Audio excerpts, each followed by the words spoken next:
Okay, so here's the second video, and I will say after watching the first video, it came out pretty well. The audio is a lot better, but I didn't hit that that time limit that I somewhat arbitrarily set of 5 minutes. I was like 18 minutes. Um, Generally, moving towards the future, I'm going to aim to be shorter on the videos, but this video is going to be on the topic of uh, sort of fringe ideologies. So you'll have fascism, Nazism, communism, and even though it's not fringe, I'll also talk about liberalism as well. I'll throw that into the mix. So let me I'm going to have to go back a bit to really allow you to understand the context of why a lot of these things came to be. So going way back in human history, originally human beings were, after they crawled out of the ocean. By the way, I'm assuming you believe the theory of evolution here.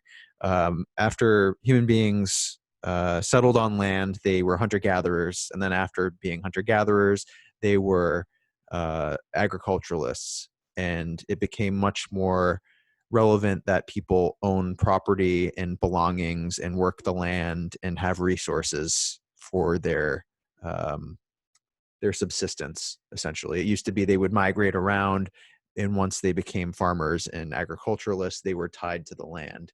And then there was generally more violence related to wars over territory and things like that, territory and resources. Um, and then within thousands of years go by of humans being agriculturalists, and then you have the industrial revolution, and that really shakes things up, and the wealthier nations that exist industrialize very rapidly and mechanize and focus on time-saving devices, and there's a tremendous need for resources. The very concept of time as we now know it, and the notion of being able to sell your time to somebody else in exchange for money really came into existence during the Industrial Revolution only about 200 years ago. So um, the need for the labor to build all of these massive systems and the need for the resources caused an intense need for people who are willing to sell their labor, laborers, and soldiers who were conscripted into the military and be sent into these wars of acquisition for imperialist and national causes. And this was an era of post of I would say, granted, there's still a lot of religious people, but there was a dwindling belief in God, and people needed something in their life to fill the vacuum in the sense of meaning and purpose. So not only did nation, the idea of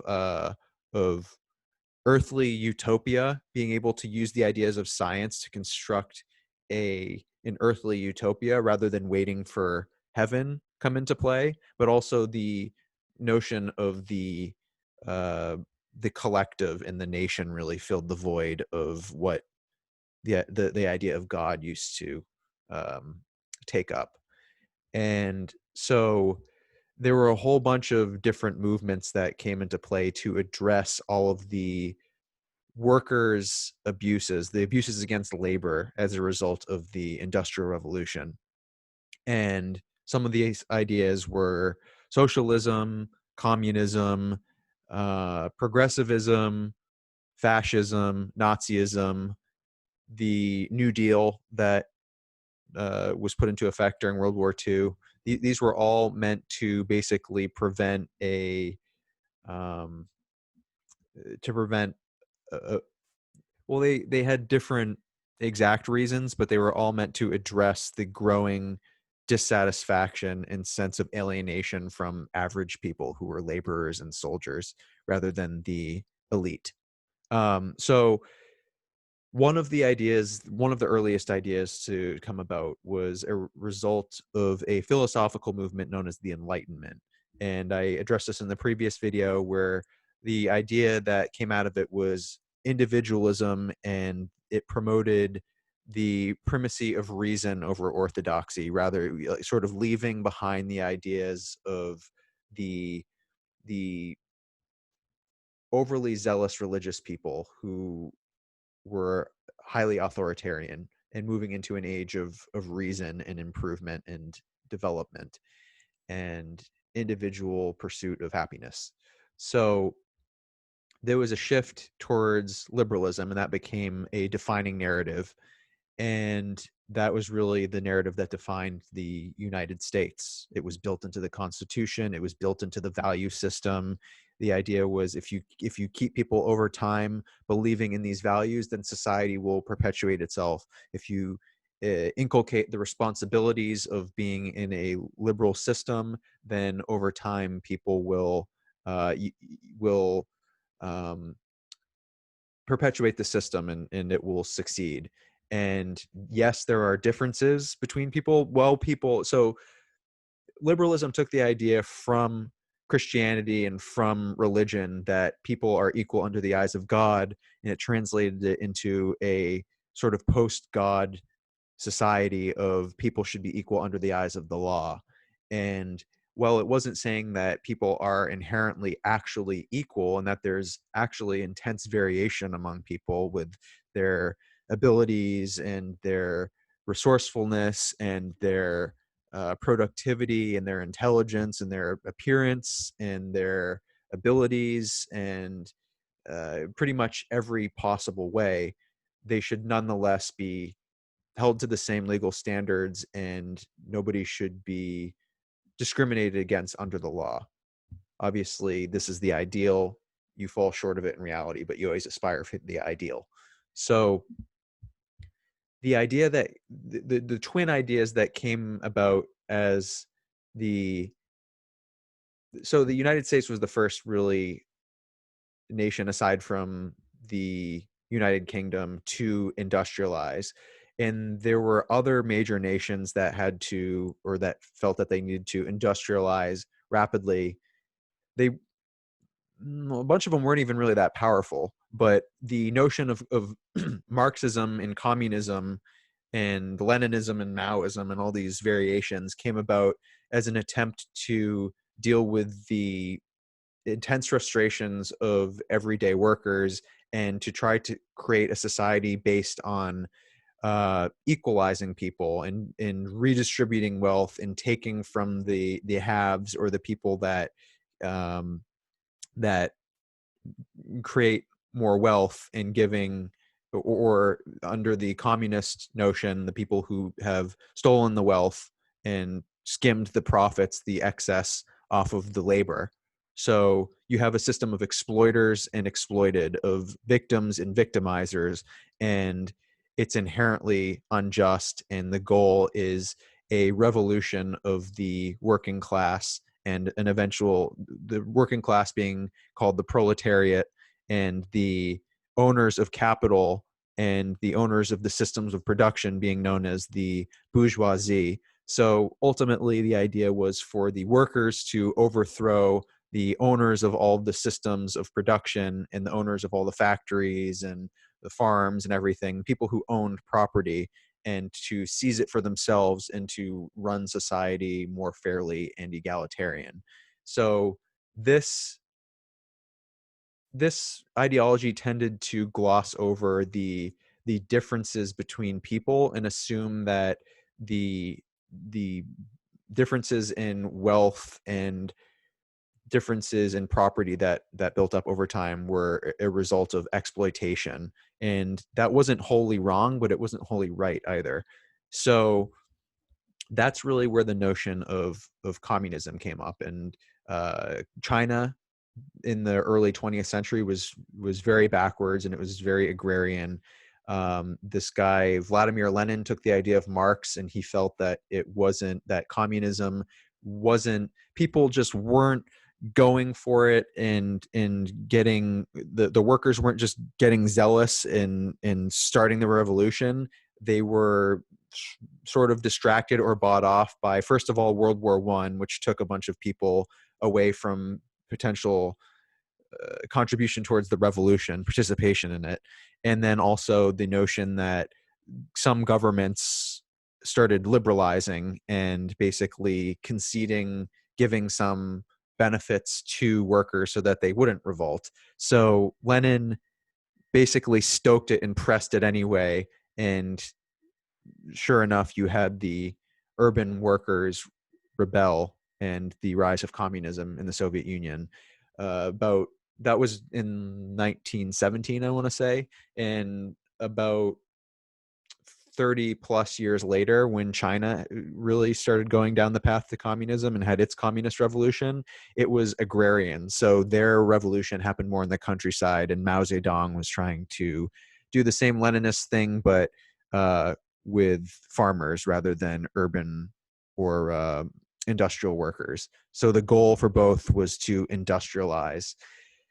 And this explains some of the great wars and great conflicts of the 20th century. Now, the third ideology that I talked about before, and by the way, this is important to note, communism and socialism tend to, and they're not the same thing. I know that, and you ought to know that as well. They tend to separate people along class lines and say that people inherently can't get along across class lines. This is a eternal struggle, and there's always going to be the haves and the have-nots because they're going to be the people who exploit others. Um, there's another ideology called fascism, and that first came to be in Italy, and it was started by a guy named Giovanni Gentile, and it was eventually the most famous face associated with it um, in its Italian form is Benito Mussolini, but there was also a version in Spain, which was um, run, and the dictator was Francisco Franco. And the notion is that there's primacy, the prime dividing line between people is their nationality, just like with communism the prime dividing line is class. So the argument with fascism is once again it borrows from the idea of a world that was obsessed with science and the potential of using science to design an ideal society, just like communism was really frustrated with people who were religious believers and the whole opiate of the masses comment, because it it didn't when you had the pressure release valve of religion, it didn't allow frustrations to grow. People, one of the virtues that religion taught was being grateful, and also whatever situation you're dealing with in your earthly life um, will be fixed, or you will basically overcome it in the afterlife and you will have eternal bliss. So people were able to put up with much more with the existence of religion. So that's where the hatred of religion came from the communist side. Now, what fascism was arguing is that just like individuals, just like what people were obsessed with Darwinism at this point in time, and the idea was just like individual organisms exist in a state of nature, in a state of competition, and there's survival of the fittest, and there's random variation, and basically some benefits that cause different organisms to survive and propagate and pass on their genes and thrive, while others fall by the wayside. The same thing happens with nations. So the argument was that the global order is a state of nature and a state of struggle, and that the individual nation ought to be as efficient and effective as possible, and that required throwing individualism to the wayside and focusing on getting everybody to contribute to make the nation their primary objective, strengthening the nation. It was a very militaristic outlook, and the idea is nations are in a state of constant struggle, and you have to stay sharp, you have to stay effective, and you have to sacrifice individual attempts at achievement and force everybody effectively to subjugate themselves to the state. Now, the third ideology, which is a variation of of traditional fascism or Italian fascism, is Nazism. And the idea with Nazism, just like once again, communism put primacy on class, fascism put primacy on nationality. Nazism tweaked it a little bit and put primacy on race. So it was saying that racial categorization in genetics are ultimately what divide people, and you should not have mixing of different groups, and some races are superior to other races. In the case of Nazi Germany and Hitler, it was Aryans, people of Aryan descent, people of Germanic ancestry, and that was the obsession of the ideology. And ironically enough, a lot of people don't realize this. Nazism stands for National Socialism. So there was intent to implement. There are surprising policies that people wouldn't associate with the horrors that were the Holocaust and Nazism, like vegetarianism and environmentalism and uh, the pursuit of policies that were basically read the Nazi Party constitution, and you'll see that there are interesting protections of workers and different groups, and fairly, as you would commonly modernly describe it, progressive ideas. So this is the danger of how you can see everybody, any ideology that people can have can be brought to a terrible place, and if you believe in it wholeheartedly, uh, everybody thinks they're the heroes, and everybody can take it to an awful, terrible place if they just assume by default that they're good and they're going to pursue it to the absolute end. It's ironic because these post-religious um, narratives, ideologies became secular religions in themselves. And that's something that the author, I always get this name wrong, but I believe it's Yuval Noah Harari, who wrote the book Sapiens, Homo Deus, 21 Lessons for the 21st Century. Check them out. But he talks about how when Darwin came out with his notion that humans evolved from chimpanzees, that or that humans evolved from apes over time, people started to move into the post-religious world or mindset, but there was that vacuum that was created. So these new secular religions, known as ideologies, filled the void, and they were called humanisms. And the I've discussed all three of them so far. There was liberal humanism, there was um, socialist humanism, and then there was evolutionary humanism, which is another way of saying Nazism. And if you think about how, let me collect my thought for a second. Um, yes. So basically today, all these terms are not used knowingly. They're just cheap accusations that are made, and people don't really know what they're accusing other people of being. And there's an irony to that. There's a sadness to it. One of the things that we really need to, unfortunately, the lessons and the horrors of the 20th century were largely left unrealized and unlearned. And I'm hoping that people can focus on them, because moving forward, as I've discussed, these three dividing lines that were central in the 20th century of its class, its nationality, its race, there is a impending dividing line that is going to be very difficult to ignore, and that is intelligence. And we're increasingly realizing that the human mind and what each individual human mind is capable of is vastly different, and that can vastly shape different life outcomes. And I myself am concerned about the discrimination that could arise against people who are considered intellectually inferior or less intelligent. And this is going to be particularly important as there's a focus on intelligence in general, particularly as artificial intelligence becomes more prevalent. And there's something occurring that people aren't really realizing right now, and that is that more people are making a living based off of their minds rather than their labor or their bodies. So what you see in politics right now is a lot of people saying, I don't have these benefits programs. There's all these workers' rights violations, the minimum wage issues, things like that. And unfortunately, what people don't realize is a very 20th century mindset of what's going on.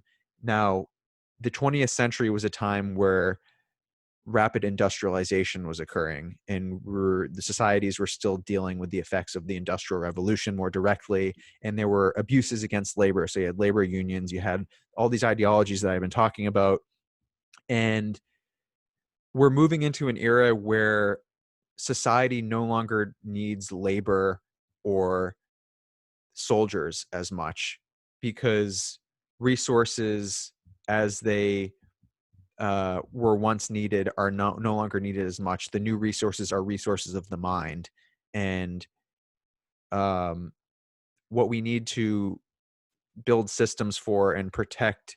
We know we don't need to try to protect workers from abuses as much anymore. We need to protect former workers from neglect, because they're basically being cut off, like, okay, we don't need you anymore, because a lot of the jobs of today are intellectual work or cognitive work. So if we're not careful and if we don't consider this, although it is a difficult topic, we are going to see, and we already have started to see it, an intense cognitive stratification of society, where you have people who are the mind workers, who have work-life balance and can work remotely and can do pretty much whatever they want, and then all the people who effectively don't have a job or a purpose because they can be automated away, because what they do is highly repetitive and capable of being done by an algorithm or artificial intelligence or a robot or whatever, right? So we need to think about this. We need to think about the lessons of the past and where we could go horribly, horribly wrong and dystopian, and how we can effectively lean on the technological lever for the improvement of society and the improvement of everyone, and consider programs that would be beneficial to not only giving people basic resources that they would need, but also a sense of meaning and purpose where possible. So this is me trying to start that conversation right here, right now, and let's get going with it. Let's connect our minds. Let's have these conversations, because if we don't start having them right now, then we're sure as hell going to be caught flat-footed in no time without any solutions, and that's going to be a lot worse. So embrace the discomfort of the dilemma and let's figure it out, because that's what smart people collaborating with each other can do. Amazing things or horrible things. So let's aim for the amazing things. Anyway, that's all I've got for this episode. I'm sure this one was a half hour or twice as long. I'm looking forward to getting better at shortening them, but we'll see. Good night, everyone.